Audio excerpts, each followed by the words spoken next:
Senhor Jesus, eu quero já de antemão, agradecer ao convite, do canal Despertar Profético, na pessoa do Vinícius, da Marcele e do Bispo Carlos Henrique, que nos convidaram para estar trazendo, dando sequência ao que o canal se propôs, a fazer. E o Senhor nos deu um tema, que é um tema que foi muito bom no passado, continua no presente e continuará no futuro. O tema proposto foi Ensinamentos de Jesus para o século XXI. Jesus, nos seus ensinamentos, ele sempre trazia a importância que era a transformação interior. Provérbios fala algo muito interessante no capítulo 4, no verso 23, onde ele diz: de tudo o que se tem que guardar, guarda o teu coração, porque dele procedem as saídas da vida.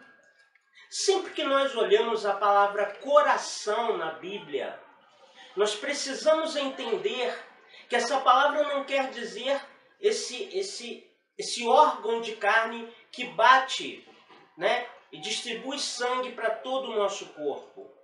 Coração na Bíblia está falando de algo interno. Está falando do centro do ser humano, que é seus pensamentos, as suas vontades e os seus desejos, as suas emoções. Isso faz com que a gente faça a seguinte pergunta a nós mesmos: o que tem se passado na nossa mente? O que tem motivado verdadeiramente as minhas vontades? Quais são os meus desejos? O Senhor nos conhece no mais profundo, querido. Ele sabe exatamente o que povoa a nossa mente. Ele sabe exatamente o que nos motiva, os motivos para a ação. Muitas vezes, se esses motivos não vierem sob uma transformação do ser, uma transformação de vida, esses motivos para a ação vão ser qualquer um, menos o de glorificar a Deus. Precisamos ter sempre muita atenção com o nosso coração. Como está o seu coração? Nós vamos entrar aqui na Bíblia em Mateus capítulo 15. Eu vou citar apenas o final, onde Jesus está falando aos fariseus. Por quê? Por causa de uma tradição que eles tinham, de lavar as mãos antes de comer. É necessário dizer que não era uma questão higiênica, mas era uma questão cerimonial. Era uma questão de tradição, dos fariseus. E eles vão até Jesus e indagam: por que os teus discípulos comem sem lavar as mãos? Jesus explica, e no final ele diz, que não é o que entra pela boca que contamina o homem, mas é o que sai da boca. Vamos lá. Mas o que sai da boca vem do coração. E é isso que contamina o homem. Porque do coração procedem maus desígnios, homicídios, adultérios, prostituição, furtos, falsos testemunhos, blasfêmias. São essas coisas que contaminam o homem. Mas o comer sem lavar as mãos não contamina o homem. Daqui você pode ver a importância que Jesus dava ao ser de dentro, que chamamos de coração. Muitas vezes nós também somos tomados por isso. Prostituição, ela pode não ser externada, mas ela está aqui, E se ela está aqui, Deus o sabe. Se o desejo de adultério está aqui, mas não foi externado, Deus o sabe. Eu posso esconder isso do meu bispo, do meu pastor, eu posso esconder as minhas verdadeiras intenções de todas as pessoas, mas de Deus ninguém se esconde. Por quê, meu irmão, minha irmã? Porque Deus conhece o nosso coração, mente, vontade e desejo. Sem transformação de mente, não pode haver mudança de atitudes. Romanos 12:2 diz: e não vos amoldeis a este século ou a este mundo, mas transformai-vos pela renovação da vossa mente. Como renovar a mente? Meu irmão, minha irmã, a palavra de Deus é algo que renova a nossa mente. Através de versículos bíblicos que são introjetados em nós, esses versículos passam a ser um aviso dentro de nós. Você quer ver um exemplo?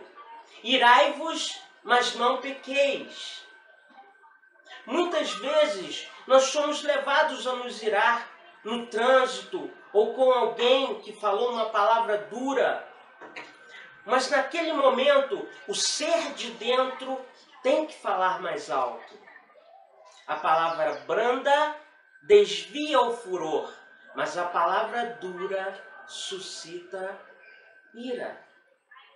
Deus sabia que irar faz parte do ser humano, mas pecar não faz parte da nossa nova natureza em Cristo Jesus.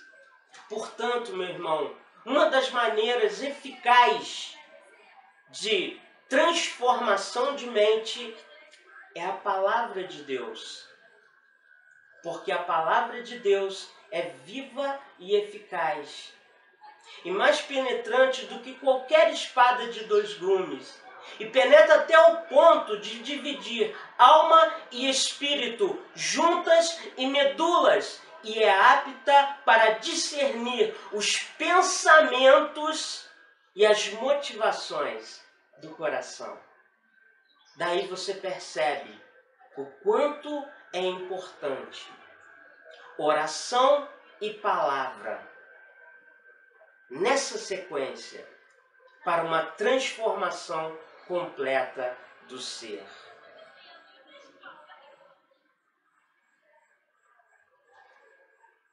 Jesus, em muitos ensinos, ele chama a atenção da importância do estado interior do homem sobre o exterior. O ser precede ao fazer, queridos. Isso é muito importante nós sabermos. Tomemos como base o Sermão do Monte.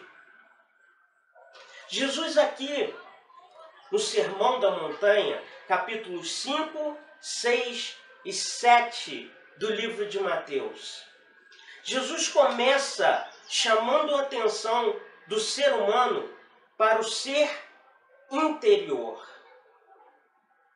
Lembremos que com ele estavam os seus discípulos. E ali havia também uma multidão. Mas Jesus, quando ele começa a falar, quando ele começa a trazer esses ensinamentos, ele está falando para os discípulos. E não somente aqueles discípulos, mas os discípulos de hoje. Isso mesmo, querido. Você e eu, discípulos de Cristo. E ele começa ensinando, falando sobre bem-aventurado os humildes em espírito, ou os pobres em espírito, como diz algumas traduções, porque deles é, não vai ser, perceba, é presente do indicativo, o reino dos céus, ou o reino de Deus. Veja bem, queridos, qualquer pessoa que estivesse ali e que fosse pobre economicamente, ele se candidataria, né? Ele diria, o reino pertence a mim. Que alegria, né? Mas Jesus não estava falando de uma pobreza econômica, de uma pobreza educacional. Jesus estava se referindo àquela pessoa que se reconhecia diante de Deus. Como é que você se reconhece diante de um Deus santo, puro e justo, nós sendo pecadores, injustos? Como é que você se sente diante desse desafio? É interessante isso, queridos, porque quando Jesus ele falava sobre a humildade, ele falava sobre algo interno, sobre uma qualidade interna e não externa. Nós vamos ver aqui em Lucas, no capítulo 18, versos 9 a 14, nós vamos ver a história do fariseu e do publicano. Os dois foram para o templo com o intuito de orar. O fariseu entrou no templo e já sentado lá nos primeiros bancos, e o publicano se esgueirando num canto qualquer da igreja, quase que invisível do templo, quase que invisível. E o fariseu dizendo, Deus, eu te agradeço, porque eu não sou como nenhum desses homens, roubadores, adúlteros, injustos, nem como esse fariseu, nem como esse publicano. Eu jejuo 2 vezes por semana. Eu dou o dízimo de tudo quanto eu ganho. É interessante isso, queridos. Porque lá atrás, sem levantar nem a cabeça, lá estava o publicano, batendo no peito dizendo, ó Deus, sê propenso a mim, pecador. Jesus diz que quem sai justificado do templo não é o fariseu com todas as suas obras, com aquilo que ele disse, que ele falava sobre ele mesmo, mas foi o publicano que se reconheceu um pecador diante de Deus. Esse saiu justificado. Essa é a verdadeira humildade em espírito. Quando eu e você nos achegamos diante de Deus e sabemos a nossa inaptidão, né? Reconhecemos a nossa inaptidão moral e espiritual diante dele. Esse é o caminho, a transformação de dentro. Você quer ver mais uma coisa? Bem-aventurados os que choram, porque serão consolados. É interessante, queridos, como Jesus fala e como a sua plateia estava abordando esse assunto. Peraí, mas eu estou passando por um momento complicado, por um momento difícil. Eu tenho chorado muito. Mas o choro a que Jesus estava se referindo é um choro mais profundo. Ele nada tem a ver com as nossas perdas humanas, né? Ou com as nossas carências humanas. Ele tem a ver com um choro lamentoso pelo pecado. Eu costumo dizer que pecado tem que doer. Pecado ele precisa doer naquele que está sendo transformado. Por quê, queridos? Porque se você não sentir dor pelo pecado, se você não sentir a culpa por ter entristecido o coração de Deus, entristecido o Espírito Santo que vive em você, tem alguma coisa errada com você. você está se afastando do propósito, do caminho. Veja o exemplo de Sansão, que foi quebrando alianças em cima de alianças, até o ponto que ele conta, a origem da sua força, que não era, claro, nos cabelos, mas era uma aliança de Nazareno. Era algo que o Espírito Santo, que Deus dava a ele. E nós vemos imediatamente que Sansão, ao ser avisado por Dalila que os filisteus estavam chegando, ele se levanta e diz: vou vencê-los como das outras vezes. Mas o texto imediato diz: e não sabia que o Espírito Santo havia saído dele. Se não choramos, se não lamentamos por nossos pecados, queridos, estamos nos afastando como Sansão. E muitas vezes, em alguns momentos, vamos nos levantar e nos deparar com essa triste realidade, uma das mais tristes de toda a Bíblia, na minha opinião. E não sabia que o Espírito Santo havia saído dele. A transformação interna implica naquilo que somos. E somos o que, queridos? Uma nova criatura. 2 Coríntios 5,17 diz: eis que se alguém está em Cristo, nova criatura é. As coisas velhas, isto é, o velho homem, os velhos hábitos, já passaram. Eis que tudo se fez novo. É uma nova criação. São novas atitudes. Portanto, querido, preste atenção. Como está o seu coração?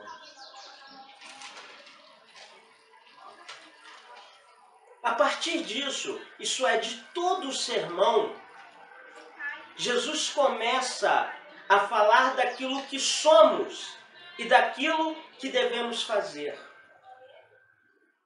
Após falar sobre o humilde de espírito, sobre o que chora, sobre o manso, sobre o que tem fome e sede de justiça, sobre o misericordioso, puro de coração, o pacificador, o perseguido por causa da justiça, Jesus começa a falar sobre esse assunto, sobre aquilo que somos e sobre aquilo que devemos fazer e que devemos ser. Vós sois o sal da terra. Permita-me aqui trazer duas qualidades do sal. Ele dá sabor e ele preserva. Imagine, queridos, naquele tempo não havia geladeira. Não havia outros métodos para se conservar o alimento que não fosse o sal. E havia uma coisa muito interessante. Vamos aqui imaginar um pedaço de carne. Você coloca o sal, só que o sal é completamente diferente daquilo que ele é posto. Ele é completamente diferente da matéria da carne. Nós somos igualmente diferentes nesse mundo. Nós somos aqueles que preservam a vida. Somos preservadores de vida, porque a recebemos do Mestre. E é essa preservação que nós temos que levar para a sociedade a qual vivemos hoje. Uma sociedade que vive um caos moral.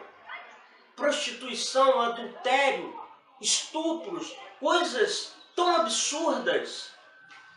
É esse tipo de elemento que nós somos no meio de uma sociedade do caos.